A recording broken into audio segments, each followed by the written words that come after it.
Welcome back. Krissy Gibson is in the kitchen this morning with something warm and savoury to keep us going during the winter months. Krissy, what are you making? Good morning. This morning we are making savoury tomato and cheese muffins. Beautiful. And you've put two here in front of me, one of which is hot, and the smell is gorgeous.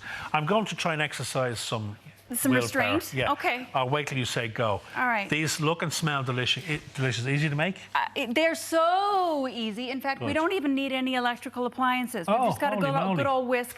But I gave you a room temperature one and a hot one because there is a lot of cheese in here, and if you have a warm one, the cheese might stick onto the paper. But if you wait until they're room temperature, there won't be any sticking of the cheese. Okay, so cool. we start with 270 grams of self-raising flour. We're going to add just a couple of teaspoons of baking powder. That's about 10 grams, okay? And then about 5 grams of salt, which is a teaspoon, and let's just add a pinch of pepper. You can season these as you want. Okay, is the salt because you use little teaspoons of salt in most of the stuff you make, is it for seasoning or does it help the process?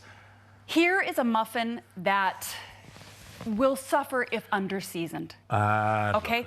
You kind of don't want to skip the salt and pepper. Nobody likes an unseasoned muffin. No, there's a huge difference in these when they're under-seasoned. Absolutely. So add the salt. It's actually not much, but say 3 to 5 grams. And you have a little bit of pepper in there as well. Lovely. Yeah, just a pinch of pepper. And you know, you could even add some smoked paprika. If you're a spicy person, which you and I are not, you could add a bit of chili powder. Okay, these are things that you can do. So now we've got all of our dry ingredients. We're going to move on to our wet ingredients. We've got 2 eggs, okay? We're adding a cup of milk, so 240 mils. The thing is, and this is important, make sure these are room temperature, okay? Oh, okay. We're also adding about 60 grams of melted butter. Ooh. Okay? We're mixing all of our liquid ingredients together before we add them. Okay. Okay? So I'm just going to give these a really quick whisk and add them in. Now, I did say we don't need any fancy electric, we don't need any gadgets today. You don't actually want to overmix these. So I'm going to give these a quick whiz and that's it? But then we're going to add our cheese and our tomatoes. Okay. Now, if you use fresh tomatoes, which I do recommend, make sure you seed them.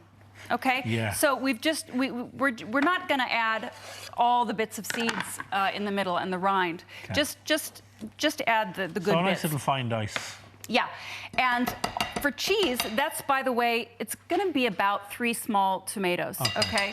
I've got the recipe details up on your website. It's about 125 grams. Okay. And then for cheese, we're going to do 170 grams. You can use cheddar, which is probably the most obvious choice. Cheddar works really well in these. You want to use any semi-hard cheese that is good and flavorful, like a Fontina or a Gouda. Any of those will work. You can even do a blend of them. I have learned the hard way not to add too much cheese. I love cheese, and so I always think, well, more is better, right? Not in this case. Okay. Okay? You want to use the amount that you're supposed to use. But you can mix the cheeses. You can make like a 3-cheese muffin. Yeah. A little bit of mozzarella is good as well.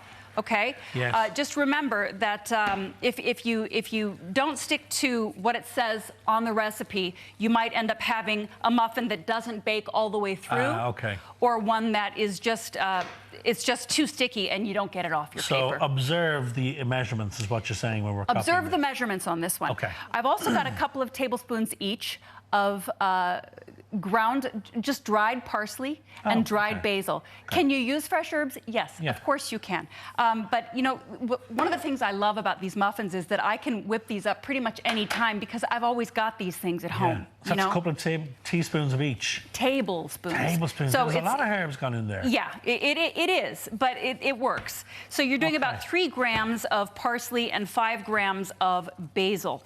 Basil weighs more than parsley. See, tomato and basil is such a great partner anyway, aren't they?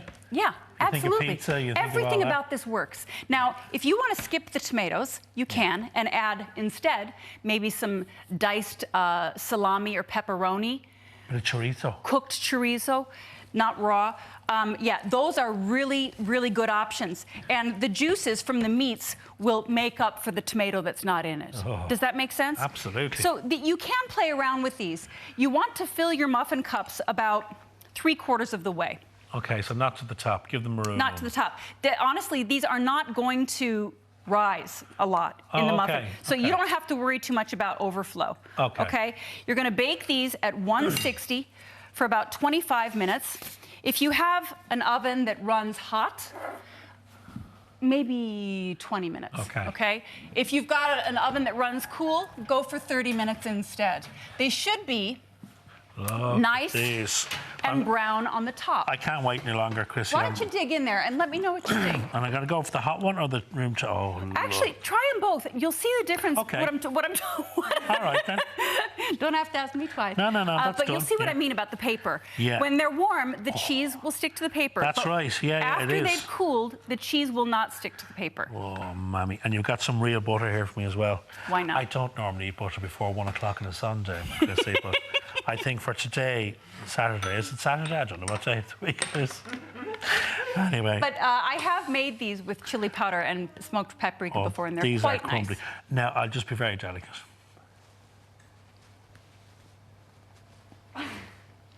How's that? They're lovely. Oh, man, they're good. Aren't they good? And they're so easy. There's no proofing involved. Sometimes breads can be a bit cumbersome because you've got to worry about, oh, have they proofed long enough? Have they risen far enough? No, you don't have to worry about that with these. The herbs, I'm getting the herbs there. Yeah. They're really working it, aren't they? And they're lovely with fresh herbs as well, as you can imagine. But the dried herbs work just fine. If you want to go for it when you're using the stuff you've got in your cabinets already. Now, simply for demonstration purposes, this is the cooled one. And you can see how much easier this one comes away from the paper as compared to my hot pal here. But, again, in the interest of science, I'm just going to cut this one open again to give you a look at the texture, Krissy. And you can see the difference of the texture there. There we go. I'll hold it over there. That's so different. I wanted you to see both. And if you do feel tempted to use extra cheese, just know that whether your muffin is cool or warm, it's going to look like your warm one there. It's all going to stick to the paper. Now, if you want to skip the papers, just grease or butter or spray your muffin tins and do it without the paper. I'm not listening anymore. I'm too busy with my muffins. Thank you, Krissy. I'm going to devour this one now as well. That's a great recipe, nice and simple. Yeah. Very, very tasty. What I love about it is you can make variations of it. You can add in your cooked meats or whatever. And these are a great savoury after-school snack for kids. Very good. They pop into lunch boxes really easily. It's a winner. Winner, winner. Thank you, Krissy. Brilliant. Full recipe details are up on our website, or as ever, check out takethecake.ie for more Krissy's recipes and stuff.